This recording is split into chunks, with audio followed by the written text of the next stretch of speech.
Welcome to எண்ணும் எழுத்தும்.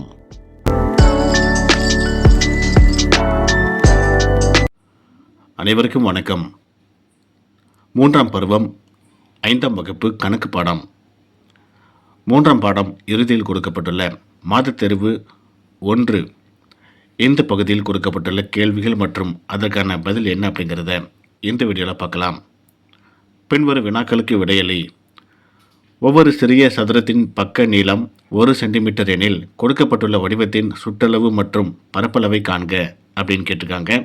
ஒரு சிறிய சதுரத்தின் பக்க நீளம் 1 சென்டிமீட்டர் அப்படின்ட்டு அவங்களே கொடுத்துட்டாங்க. அதை வச்சு அந்த கொடுக்கப்பட்டுள்ள படத்தை நம்ம ஒன்று எண்ணி பார்க்குறோம். சுற்றளவு 24 சென்டிமீட்டர், அதே போல் பரப்பளவு 35 சதுர சென்டிமீட்டர். இரண்டாவது கணக்கு பரப்பளவு காண்க. முதல்ல ஒரு சதுரம் கொடுத்துருக்காங்க, அடுத்தது ஒரு செவ்வகம் கொடுத்துருக்காங்க. சதுரத்தின் பக்க அளவு 2 சென்டிமீட்டர் கொடுத்துருக்காங்க. பரப்பளவு அப்படின்ட்டு கீழே கேட்டிருக்காங்க. 2 × 2 4 அப்படிங்கிறது தான் இங்கே விடை. 4 சதுர சென்டிமீட்டர் அப்படின்ட்டு கோட்டில் எழுதியிருக்கோம். அடுத்தது செவ்வகத்தின் பரப்பளவு நீளம் 10 சென்டிமீட்டர், அகலம் 7 சென்டிமீட்டர். செவ்வகத்தின் பரப்பளவு 10 × 7 70 சதுர சென்டிமீட்டர். மூன்றாவது கணக்கு எண்கள் குறிக்கும் சொல்லை எழுதுக அப்படின்னு கேட்டிருக்காங்க. எண்கள் கொடுத்துருக்காங்க. ஏபிசிடியில் எந்த நம்பருக்கு எந்த எழுத்து வரும் அப்படிங்கிறத கண்டுபிடித்து நாம் எழுதியிருக்கிறோம் பாருங்கள்.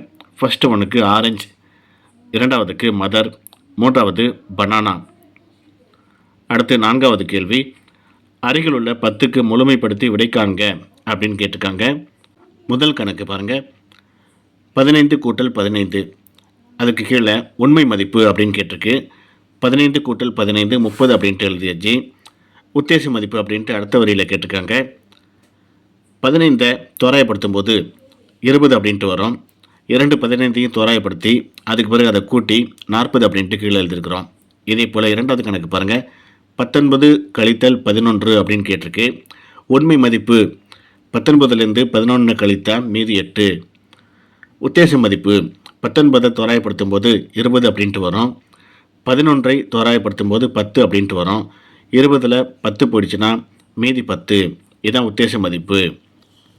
அடுத்து விடை காண்க. 10 ரூபாய்க்கு ஏதேனும் இரு பண மதிப்பு வகைப்பாட்டினை எழுதுக அப்படின்னு கேட்டிருக்காங்க. ஃபர்ஸ்ட் ஒன்று பாருங்கள். 10 அப்படின்ட்டு ஒரு பாக்ஸ் ஒன்று போட்டிருக்காங்க. 2 5 ரூபாய் அப்படின்னு சொல்லிட்டு நடுவில் ஒரு கூட்டல் அடையாளம் போட்டிருக்கோம். 2 கூட்டினாக்கா 10 வரும். அதே போல் அடுத்தது இன்னொரு 10 கொடுத்துருக்காங்க பாருங்கள். அதுக்கு நம்ம ஒரு 5 ரூபாய், 2 2 ரூபாய், 1 ரூபாய் இந்த மாதிரி போட்டு அதை கூட்டி போட்டால் 10 அப்படின்ட்டு நமக்கு ஆன்சர் கிடைக்கும். அடுத்து 3 அப்படின்னு போட்டு பக்கத்தில் 50 ரூபாய் ஒரு பண மதிப்பு போட்டிருக்காங்க. பணத்தாளின் மதிப்பை காண்க அப்படின்னு கேட்டிருக்காங்க. 3 50 ரூபாய் சேர்ந்தது 150 ரூபாய் அப்படின்ட்டு நம்ம எழுதியிருக்கிறோம். பின்வரும் வினாக்களுக்கு விடையளி. ஒவ்வொரு சிறிய சதுரத்தின் பக்க அளவு 1 மீட்டர் எனில் வண்ணமிட்டு காட்டப்பட்டுள்ள வீட்டு மனைப்பகுதியின் சுற்றளவு மற்றும் பரப்பளவை காண்க. நிறைய சதுரங்கள் கொடுத்துருக்காங்க. ஒரு சதுரத்தின் பக்க அளவு 1 மீட்டர் அப்படின்ட்டு கொடுத்துருக்காங்க. வண்ணமிடப்பட்டுள்ள அந்த பகுதியோடைய சுற்றளவு பரப்பளவு என்னன்னு கேட்குறாங்க. ஒவ்வொரு பாக்ஸையும் நீங்கள் எண்ணி பார்த்தாலே இதுக்கான விடையை ஈஸியாக கண்டுபிடிச்சிடலாம். சுற்றளவு 32 சென்டிமீட்டர், பரப்பளவு 55 சதுர சென்டிமீட்டர். வாய்ப்பாட்டை எழுதுக. செவ்வகத்தின் சுற்றளவு. செவ்வகத்தின் சுற்றளவை கண்டுபிடிக்க உதவும் வாய்ப்பாடு 2 × நீளம் கூட்டல் அகலம். செவ்வகத்தின் பரப்பளவு நீளம் × அகலம். சதுரத்தின் சுற்றளவு 4 × பக்கம். சதுரத்தின் பரப்பளவு பக்கம் × பக்கம். விடை காண்க. பன் அப்படின்ட்டு ஒரு வேர்டு கொடுத்துருக்காங்க. இதுக்கு எண்கள் கொடுத்துருக்காங்க பாருங்கள். 2 21 14 அப்படின்ட்டு கொடுத்துருக்காங்க. எனில் அப்படின்ட்டு கீழே கன் அப்படின்னு சொல்லிட்டு கேட்டிருக்காங்க. அதுக்கு நாம் 7 21 14 அப்படின்ட்டு எழுதியிருக்கிறோம்.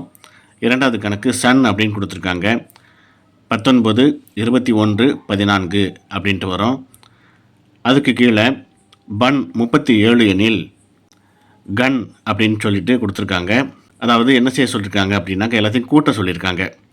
பன் அப்படின்ட்டு மேலே 2 21 14 அப்படின்னு கொடுத்துருக்காங்க. எல்லாத்தையும் கூட்டினீங்க அப்படின்னா 37 அப்படின்ட்டு வரும்.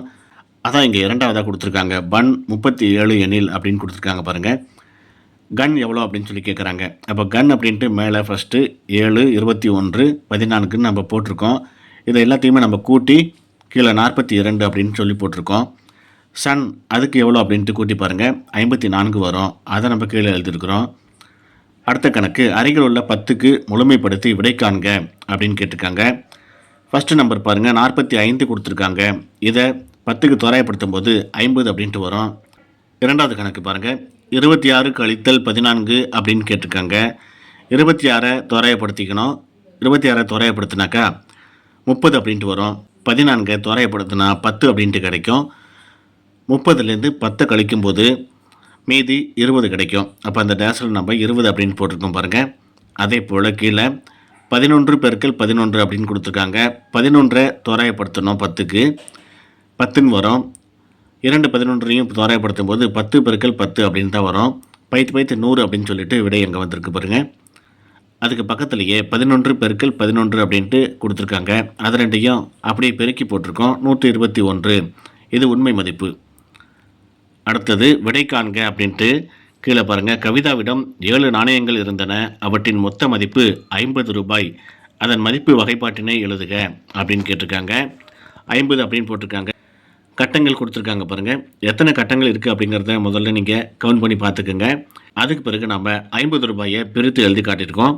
இதே போல் நீங்கள் கூட்டுனாக்கா 50 அப்படின்ட்டு வரணும். அந்த மாதிரி பிரித்து நீங்கள் எழுத வேண்டியதுதான். 20, 20, 5, 2, 1, 1, 1 அப்படின்ட்டு ரூபாய்களை நம்ம பிரித்து போட்டிருக்கோம். அடுத்த கணக்கு பாருங்கள். உன்னிடம் உள்ள 200க்கு 4 புத்தகங்கள் வாங்கினால் ஒரு புத்தகத்தின் விலை என்ன அப்படின்னு கேட்குறாங்க. ஒரு புத்தகத்தின் விலை 50 ரூபாய். பின்வரும் வினாக்களுக்கு விடையளி.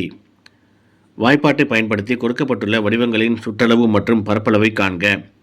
முதல்ல செவ்வகம் கொடுத்துருக்காங்க. நீளம் 11 சென்டிமீட்டர், அகலம் 6 சென்டிமீட்டர். இதன் பரப்பளவு 66 சதுர சென்டிமீட்டர், சுற்றளவு 34 சென்டிமீட்டர். பக்கத்திலேயே சதுரம் கொடுத்துருக்காங்க. பக்க அளவு 12 மீட்டர் அப்படின்ட்டு. பரப்பளவு 144 சதுர சென்டிமீட்டர், சுற்றளவு 48 சென்டிமீட்டர். இரண்டாவது கணக்கு பாருங்கள். ஆனந்தன் 30 மீட்டர் நீளமும் 20 மீட்டர் அகலமும் கொண்ட தனது தோட்டத்திற்கு கம்பி வலையை கொண்டு வேலி அமைத்தார் எனில் அவர் வேலி அமைப்பதற்கு பயன்படுத்திய கம்பி வலையின் நீளத்தை காண்க. செவ்வகத்தின் சுற்றளவுக்கான ஃபார்முலாவை பயன்படுத்தி இந்த கணக்கை நம்ம போட்டிருக்கோம். 2 அப்படின்னு போட்டு பிராக்கெட்டுக்குள்ளே 30 கூட்டல் 20 நீளம் அகலம் அந்த நம்பரை உள்ளே போட்டாச்சு. விடை நமக்கு 100 சென்டிமீட்டர் அப்படின்ட்டு கிடச்சிருக்கு. கம்பி வலையின் நீளம் 100 சென்டிமீட்டர். அடுத்த கணக்கு விடை காண்க அப்படின்ட்டு இருக்குது பாருங்கள். கீழே ஸ்லேட் அப்படின்ட்டு ஒரு வேர்டு கொடுத்துருக்காங்க. அதோடைய கூட்டு மதிப்பு கொடுத்துருக்காங்க 57 எனில் அப்படின்ட்டு. பிளேட் அப்படின்ட்டு ஒரு வேர்டு கொடுத்துருக்காங்க. இதுக்கு மதிப்பு என்ன அப்படின்னு சொல்லி கேட்குறாங்க. ஒவ்வொரு எழுத்துக்கும் தனித்தனியாக மதிப்பை கண்டுபிடிச்சி எழுதி பார்த்து பிறகு அதை எல்லாத்தையுமே கூட்டி பார்க்கணும். 54 அப்படின்ட்டு விடை வரும். அதுக்கு கீழே ரைட் அப்படின்ட்டு ஒரு வேர்டு கொடுத்துருக்காங்க. அதுக்கு எண்கள் கொடுத்துருக்காங்க பாருங்கள். அதே போல் ஹைட்டு அதுக்கு எண்கள் கேட்குறாங்க. நாம் எழுதியிருக்கிறோம் பாருங்கள். 8, 5, 9, 7, 8, 20. மூன்றாவது கார் இதுக்கு 22 எனில் வேறுபட்டதை வட்டமிடுக அப்படின்னு கேட்டிருக்காங்க. 4 ஆப்ஷன் கொடுத்துருக்காங்க பாருங்கள். அதில் டென் இதான் வேறுபட்டுருக்குது. இதை நம்ம வட்டம் போட்டிருக்கோம். அடுத்த பக்கத்தில் கொடுக்கப்பட்டுள்ள எண்களை அருகிலுள்ள 100க்கு முழுமைப்படுத்தி உண்மை மதிப்பு, உத்தேச மதிப்பு மற்றும் அவற்றிற்கு இடைப்பட்ட வித்தியாசம் காண்க அப்படின்னு கேட்டிருக்காங்க. ஃபஸ்ட்டு கணக்கு பாருங்கள். 789 கழித்தல் 411 அப்படின்னு கொடுத்துருக்காங்க. உண்மை மதிப்பு அப்படின்னு போட்டு அதே நம்பரை அப்படியே போட்டு கழித்து போட்டாச்சு. உத்தேச மதிப்பு அப்படின்ட்டு அடுத்த லைனில் எழுதியிருக்கிறோம். 789 100க்கு முழுமைப்படுத்தும் போது 800 அப்படின்ட்டு வருது. 411 100க்கு முழுமைப்படுத்தினா 400. 800லேருந்து 400 கழித்தால் மீதி 400. அதாங்க நம்ம போட்டிருக்கோம். வித்தியாசம் அப்படின்னு சொல்லிட்டு 400 கழித்தல் 378 22 அப்படிங்கிறது நமக்கு வித்தியாசமாக கிடைக்கிது. அதே போல் இரண்டாவது கணக்கு பாருங்கள். 111 பெருக்கல் 99 அப்படின்னு கொடுத்துருக்காங்க. உண்மை மதிப்பு அப்படின்னு சொல்லிட்டு ஃபஸ்ட்டு மேலே அதே நம்பரை போட்டு பெருக்கி போட்டிருக்கோம். உத்தேச மதிப்பு அப்படின்ட்டு அடுத்த வரியில் 100க்கு தோராயப்படுத்தி 100 பெருக்கல் 100 அப்படின்னு போட்டு 10,000 அப்படின்னு சொல்லிட்டு விடை வந்திருக்குது. வித்தியாசம் அப்படின்னு சொல்லிட்டு கீழே நம்ம கழித்து போட்டிருக்கோம். விடை கடைசியாக 989 அப்படின்னு சொல்லி கிடைச்சிருக்குது. 5வது கேள்வி. மதியிடம் 7 பணத்தாள்கள் இருந்தன. அவற்றின் மொத்த மதிப்பு 500 ஆகும்.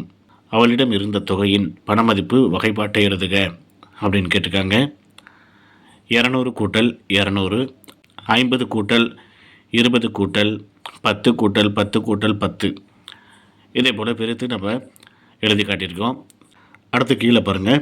அவள் அத்தொகையில் தனக்கு தேவையான பொருட்களை வாங்கிய பின் ரூபாய் 275 மீதம் இருந்தது எனில் அவள் செலவழித்த தொகையை காண்க அப்படின்னு கேட்டிருக்காங்க.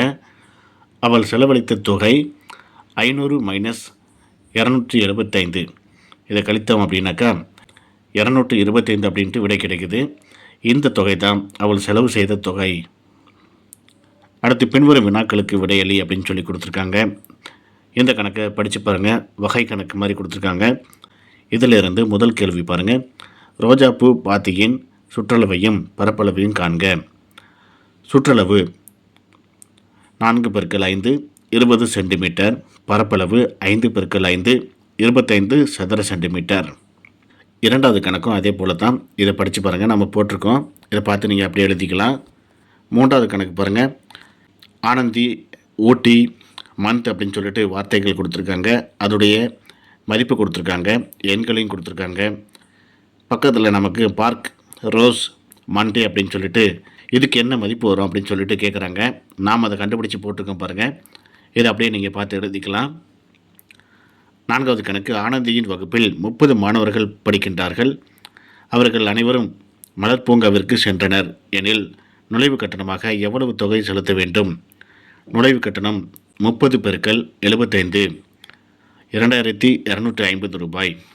ஐந்தாவது கணக்கு. ஆனந்தியின் வகுப்பு மாணவர்கள் செலுத்த வேண்டிய பூங்கா நுழைவு கட்டண தொகைக்கு ஏதேனும் ஒரு பணமதிப்பு வகைப்பாட்டை எழுதுக. 500 கூட்டல் 500 கூட்டல் 500 கூட்டல் 500 கூட்டல் 200 கூட்டல் 50. நீங்கள் வேறு நம்பரை கூட நீங்கள் பிரித்து எழுதிக்கலாம். கூட்டி பார்த்தா 2250 அப்படின்னு சொல்லிட்டு வரணும்.